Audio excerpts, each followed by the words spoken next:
Larry arrives at the United Cerebral Palsy Association of Nassau County and Roosevelt through Able Ride, a service that gets handicapped people where they need to go. Upon arriving, Larry's first class is current events, one of his favorite. An interesting reading.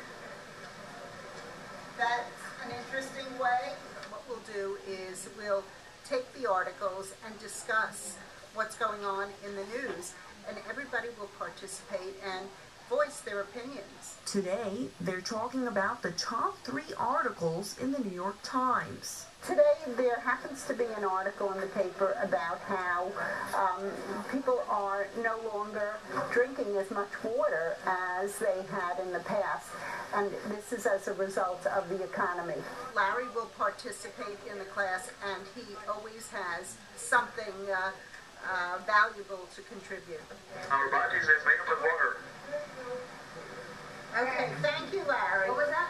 Our bodies is made up of water. Our bodies is made up of water. Larry is the editor of Life Options News at UCPN, and he's also authored a book that he's trying to publish. Is this something that you would do? Would you cut back on bottled water? Ooh, you like this one, right, Larry? You want this one first? Yeah. Next is lunch. Larry's diet consists of mostly soft foods. We like this one. Then it's time for art. Hi, my name's Samantha Alexander. This is Art Appreciation. It shows his style, which is crazy and wild, and the way he made this was he used his whole body and movements. We're going to do a lesson on a famous artist. We're going to learn about Jackson Pollock and talk about abstract art. Larry has been working on watercolor paintings a lot, and he actually attaches a paintbrush to the end of his pointer, and this way he can work independently and just be on his own, be with his own work, and he comes up with some really interesting things. Charlie Fleisch and Howie Cohen are teacher's assistants in the class. He is very eager to learn. Larry is a great communicator and very intelligent. UCPN is a place for friendships and learning. After computer class, Larry will head back to Adamsgate.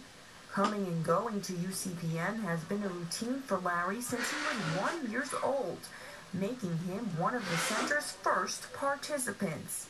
His father literally helped build the center, and he and his family are forever connected to it. The executive director for UCPN is Bob McGuire.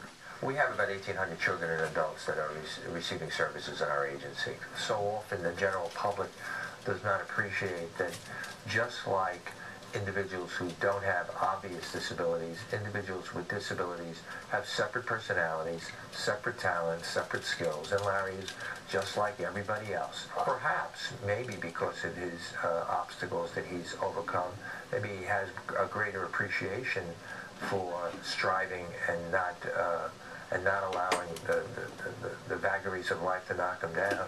So he perseveres through those challenges and has persevered quite admirably. And Larry is a great example. In just a few weeks, he leaves for Iceland. And report to us what the water tastes like in Poland, in Iceland. No way. You're going to Iceland next week? Larry is only part of less than 1% of people at UCPN who have college degrees. It took him 20 years and facing a lot of professors who said he couldn't do it, but he would do it again in a heartbeat. A feat even former President Bill Clinton acknowledged. Larry and his colleagues really paved the way for people today who use wheelchairs or communication devices or need assistance in so many ways that we take for granted. Now there are more resources and more opportunities for individuals with disabilities to reach the same plateaus as Larry has. Maybe it's time to pause for a minute and think that each individual has a different and very unique story to tell. Nowhere is this struggle, this desire to excel, a greater example of man's indomitable spirit than in Larry Kushner's.